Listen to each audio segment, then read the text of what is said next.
Bismillahirrahmanirrahim. Assalamualaikum warahmatullahi wabarakatuh.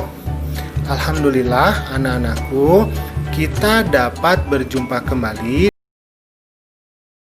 Pada kesempatan kali ini kita masih akan membahas materi di pelajaran 5, yaitu tentang sholat kewajibanku ya. Nah, tetapi yang sekarang itu adalah bagian 2-nya, yaitu tentang hikmah sholat. Bagi kamu yang belum menyimak yang bagian 1-nya, silahkan lihat di playlist ya. Sholat itu akan memberikan hikmah. Hikmah itu apa ya? Manfaat. Nah, sholat akan memberikan hikmah yang bermanfaat jika hal tersebut dilaksanakan dengan sempurna,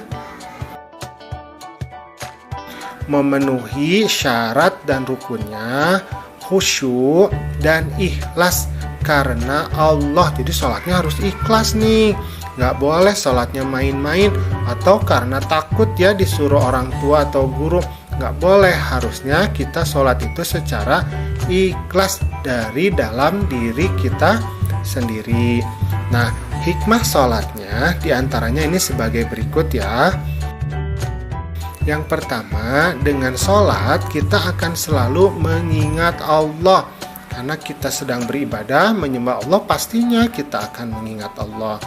Yang kedua, sholat ini akan mendekatkan diri kepada Allah. Jadi ketika semakin kita sholat ya, semakin sering kita sholat, maka diri kita itu akan semakin dekat dengan Allah. Tetapi kalau orang yang jarang sholat, maka orang tersebut jauh dari Allah ya.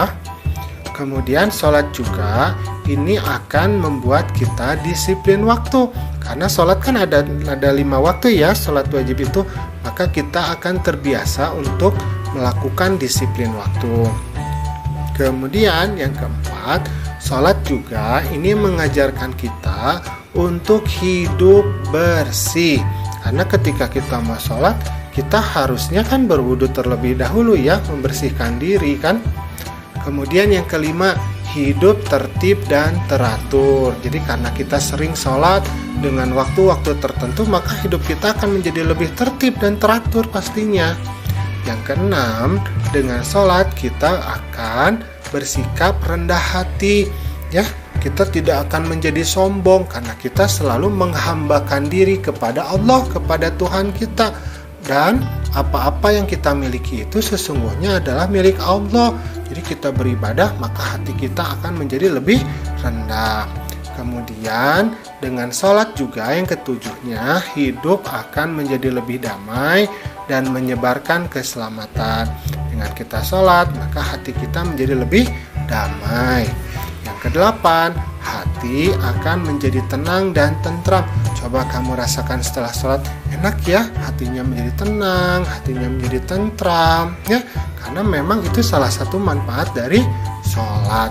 Kemudian sholat juga akan membina kebersamaan, persatuan, dan persaudaraan. Nah, ketika kita sholat, apalagi ketika kita sholatnya berjamaah, ya, maka hubungan kita dengan sesama muslim, dengan sesama anggota keluarga, itu akan menjadi lebih dekat dan erat, ya.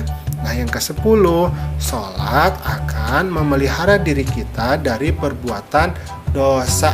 Orang yang selalu sholat, dia selalu mengingat Allah. Ketika akan melakukan suatu perbuatan dosa, maka akan ada yang mencegah dari hatinya. Nah, itu apa? Itu adalah hidayah dari Allah. Ya. Alhamdulillah, pembelajaran kita di bagian 2 ini ya tentang hikmah sholat ini sudah selesai.